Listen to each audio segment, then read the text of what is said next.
que a gente pode falar sobre a Eucaristia. Mas eu costumo dizer que a Eucaristia foi a forma que Jesus encontrou para estar fisicamente no meio de nós.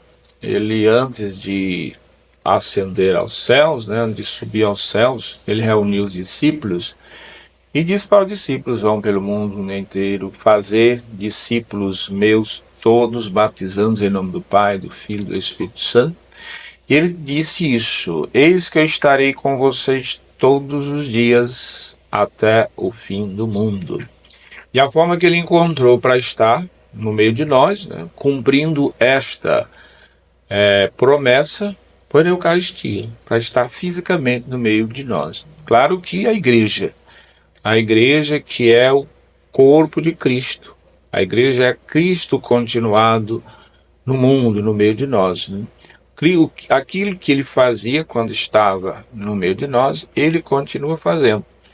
O que mudou foi a forma. Ele encontrou através dos sacramentos, ele encontrou essa forma de estar nos salvando, nos curando, nos alimentando, nos santificando através dos sacramentos, porque os sacramentos são esses elementos materiais, É um sinal visível da graça invisível de Deus, que Deus passa, que Jesus passa através, dos sacramentos.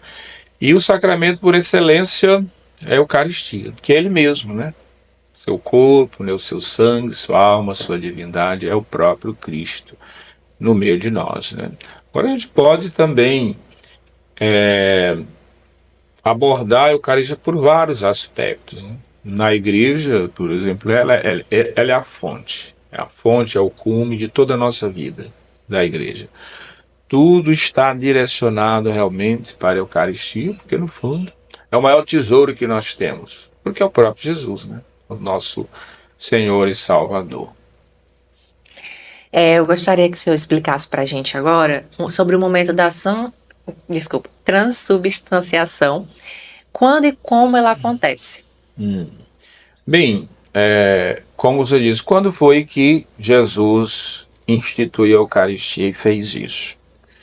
Então, primeiramente, se a gente for olhar lá em João 6, Jesus lá pelo versículo 53, mais ou menos, ele nos dá essa outra promessa, Ele diz: eu sou o pão da vida.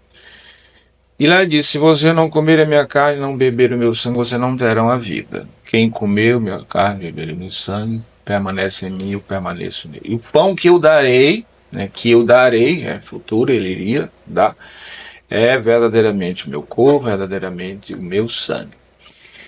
E antes da morte dele, ele se reuniu com os seus discípulos na última ceia. Nós fomos olhar também lá no capítulo 22 de Lucas, Ele desejou ardentemente se reunir com os discípulos, e lá naquele momento ele fez algo diferente. Eles iam celebrar a ceia judaica até então, e Jesus ele transformou aquela ceia judaica em algo diferente, O que aconteceu? Ele pegou o pão e disse isso, Antes ele tinha dito: eu sou o pão da vida, podendo até se comparar, com um pão. Mas naquele momento ele pegou o pão e ele fez um negócio diferente, como a gente diz. Ele diz: a partir de agora esse pão sou eu.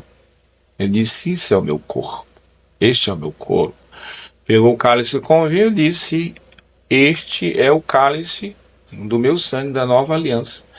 Então a transubstanciação acontece nesse momento. Jesus ele transforma a substância daquele pão e daquele vinho no seu corpo e no seu sangue. Então foi na última ceia e na primeira missa que Jesus celebrou com os seus discípulos, foi onde ele instituiu a Eucaristia. E com a Eucaristia também o sacerdócio. Ele disse para os discípulos: façam isso em memória de mim. Quer dizer, ele deu aos discípulos o poder de fazer isso. Não eles, mas eles, o próprio Jesus, através dos seus discípulos, eles fazem isso.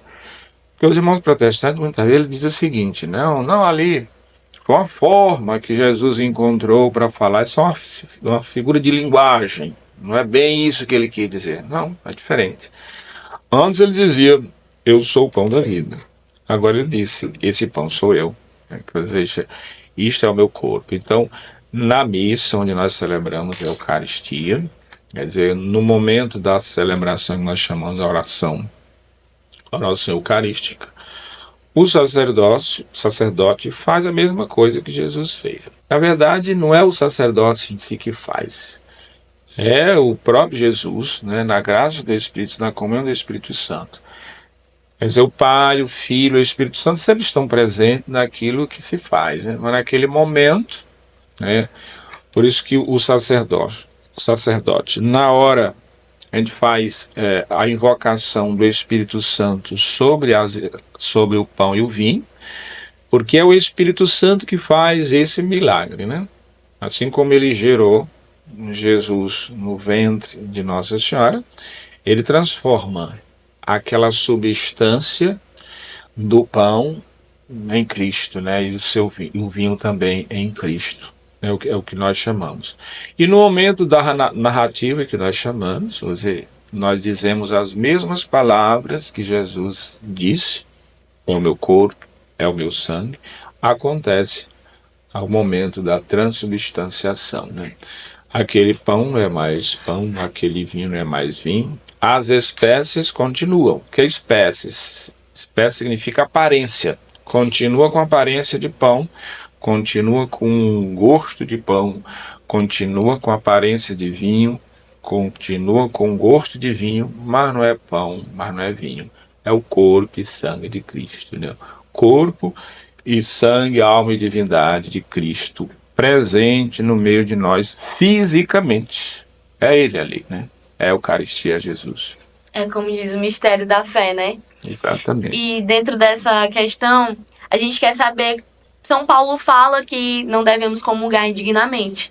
Então a gente quer saber como deve ser adequada uma preparação para uma pessoa receber a comunhão. Claro, para comungar nós precisamos estar em estado de graça. Pessoa que está em pecado mortal, ela está separada de Deus, né? Por isso que, por exemplo, antes de comungar, a pessoa ela precisa realmente se confessar, procurar o sacramento da penitência, né? Porque de alguma forma ela está separada de Deus, né?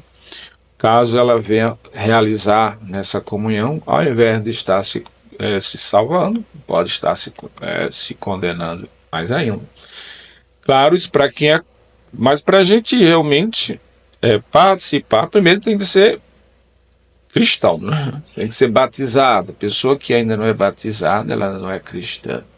Inclusive, uma das dimensões também do sacramento, que o sacramento da Eucaristia é o sacramento da iniciação cristã. Todo católico, para ser plenamente católico, ele tem que passar por esses sacramentos que nós chamamos de sacramento da iniciação cristã. Batismo, crisma e Eucaristia. Então, se o católico ainda não recebeu esses 3 sacramentos, ele precisa receber para plenamente estar iniciado. O primeiro passo é ser batizado. Se o batizado também já deve estar também na idade da razão. Ele tem que ter noção daquilo que está acontecendo também. Pelo fato de ser batizado, se ele está em estado de graça, ele em princípio ele já pode comungar. Mesmo que não tenha passado, por exemplo, pela catequese, em princípio se pode fazer isso. Pode se confessar, pode comungar. Mas nós já convencionamos nisso, nesse processo de evangelização, tem que passar pela catequese para melhor, né, aproveitar das graças que Deus lhe passa, né, através do sacramento.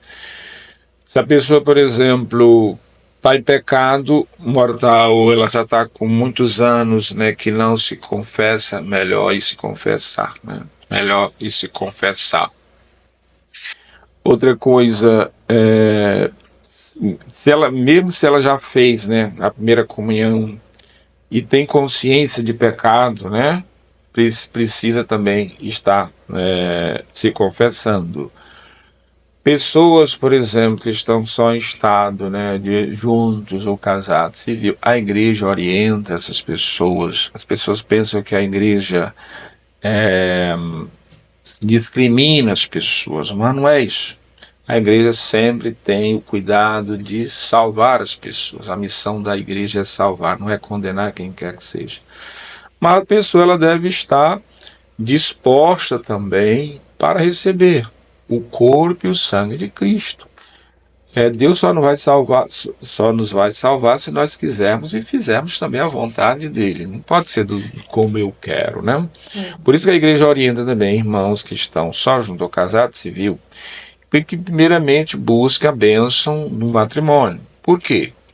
Porque a pessoa que está só junto ao casado no civil, ela está em pecado contra o sexto mandamento, né? Porque a única união legítima entre dois batizados, entre filhos de Deus, é o sacramento do matrimônio, onde ali eles podem ter a prática sexual. Fora do casamento, fora do matrimônio, toda prática sexual é pecado contra o sexto mandamento. A pessoa não pode nem comungar e não pode nem confessar. Por quê? Porque para comungar, a pessoa ela tem que estar arrependida. O que nos dá o perdão é o nosso arrependimento. Então, se a pessoa está na situação, confessa, mas continua na mesma situação, quer dizer, foi uma confissão nula. Então, ela não recebeu o perdão. Não houve arrependimento. Então, se não houve arrependimento e a igreja orienta essa pessoa para não comungar, porque se a pessoa for comungar nessa situação, ao invés dela estar se salvando, ela está se complicando mais ainda. Então, a igreja pede nesse sentido, não é para discriminar a pessoa, muito pelo contrário, é pensando na salvação dessa pessoa, né? E, como disse, no geral é isso. Se você está em estado de graça, você pode se aproximar da comunhão. E se você está em pecado venial, por exemplo, esse pecado do dia a dia que não nos afasta de Deus, na própria Eucaristia, no momento do ato penitencial, você faz esse ato penitencial, faz o seu arrependimento. E na própria Eucaristia, o próprio Jesus perdoa esse pecado. Os pecados veniais, o próprio Jesus perdoa, porque nós estamos em comunhão com Ele. Porque as pessoas não podem comungar em pecado mortal? Porque estão separados de Deus. E o que traz novamente essa reconciliação é o sacramento, né, da penitência. Na verdade, o sacramento da reconciliação, onde a pessoa é perdoada, e ela volta a ter essa comunhão com Deus, e a Eucaristia é esse sinal visível também dessa comunhão que a pessoa já tem espiritualmente com Deus, agora também visivelmente ela comunga Jesus, porque espiritualmente ela já está unida ao Senhor. E padre, como que a Eucaristia nos alimenta espiritualmente e nos concede a graça de Deus? Ela é a fonte da própria graça, né? É o próprio Deus, é o próprio Jesus ali, né? O que é a graça? Exatamente é você participar da vida divina de Deus. É uma forma que Deus encontrou para que nós possamos participar da sua vida. O desejo de Deus é isso. Deus ele é tão feliz, né? Tão feliz que ele não quis ser feliz sozinho, né? Ele quis partilhar essa felicidade conosco. Por isso, nos criou a sua imagem e semelhança. E o desejo de Deus é que nós participemos da sua vida, da sua felicidade.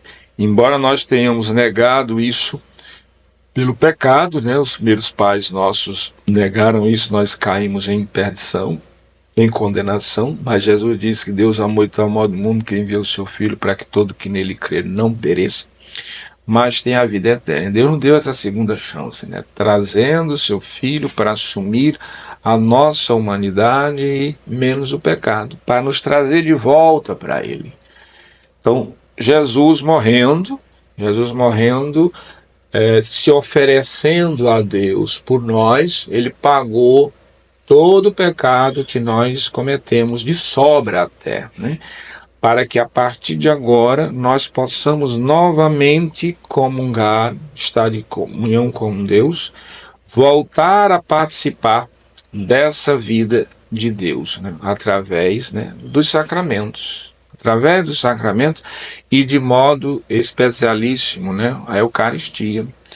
Então, Deus, ele nos justifica. Com a justificação, o que é que ele faz? Primeiramente, ele perdoa os nossos pecados, ele anula a condenação eterna, a culpa eterna que nós tínhamos pelo nosso pecado, né? Deus perdoando, novamente ele nos dá a graça de voltarmos à comunhão com ele, a comunhão com ele.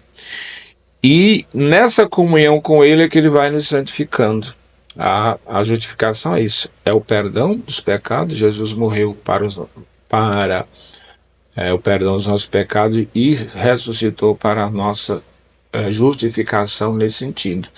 E essa comunhão que nós temos com Deus é que vai nos transformando cada vez mais parecidos com Jesus. Então, quanto mais a gente comunga Jesus, quanto mais nós temos a nossa vida de graça com Ele, na oração, na leitura da palavra, participação da Santa Missa, obedecendo a Deus, é que Deus vai nos transformando nessa comunhão que deve ser de alguma forma também diária, né? Mesmo que a gente não possa comungar assim, sacramentalmente Jesus, mas precisamos ter essa comunhão com Ele na oração, na leitura da palavra, participação da Santa Missa, e nessa união com Deus é que Deus vai transmitindo, e a graça dele vai nos renovando, e a gente vai se santificando, ou seja, a gente vai parecendo mais com Jesus, ao ponto de chegar àquilo que São Paulo diz, né? Já não sou eu que vivo, é Cristo que vive em mim.